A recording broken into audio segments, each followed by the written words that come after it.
बता दें कि बीपीएससी को लेकर इस वक्त की एक बड़ी खबर आ रही है। बीपीएससी परीक्षा को रद्द करने की चिराग पासवान ने उठाई मांग, अभ्यर्थियों का किया समर्थन।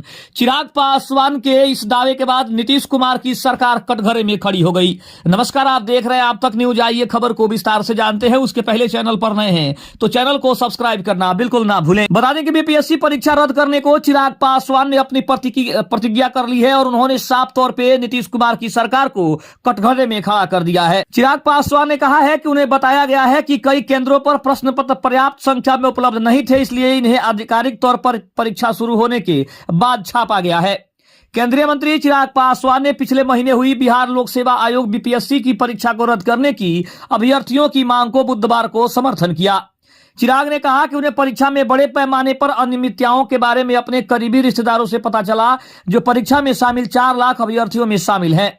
चिराग की लोक जनशक्ति पार्टी रामविलास राष्ट्रीय जनतांत्रिक गठबंधन राजग सरकार का एक अभिन्न हिस्सा है।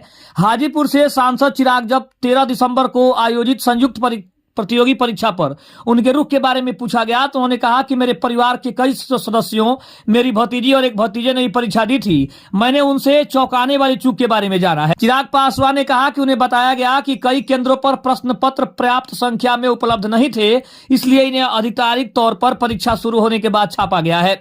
कुछ ही समय बाद ये प्रश्न पत्र व्हाट्सएप और एक्स जैसे सोशल मीडिया मंचों पर सभी के लिए उपलब्ध हो गए। केंद्रीय मंत्री ने इन शिकायतों पर ध्यान नहीं दिए जाने के लिए बीपीएससी अधिकारियों की आलोचना की और पूछा कि अगर आयोग को इतना यकीन था कि सब कुछ ठीक है तो उसने एक केंद्र के लिए फिर से परीक्षा का आदेश क्यों दिया। पिछले महीने राज्य के 911 परीक्षा केंद्रों पर परीक्षा आयोजित की गई थी, जिसमें बापू परीक्षा केंद्र भी शामिल है, जहाँ 12,000 अभ्यर्थियों को फिर से परीक्षा देने का आदेश दिया गया था।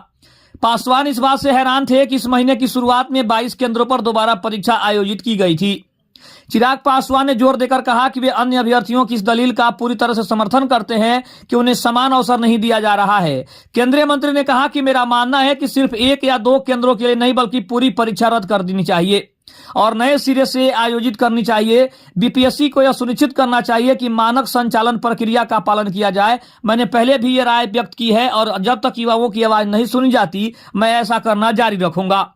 इसके अलावा अब सवाल ये उठ रहा है कि नीतीश कुमार को भी उन्होंने कटघरे में खड़ा कर दिया है, क्योंकि सरकार नीतीश कुमार की चल रही है, एनडीए की चल रही है, तो कहीं ना कहीं चिराग पासवान के अब दबाव के कारण नीतीश कुमार भी सबसे ज्यादा परेशान हो सकते हैं। खबर कैसी लगी कमेंट में जरूर बताइएगा। तब तक के लिए धन्यवाद। जय हिंद, जय भारत।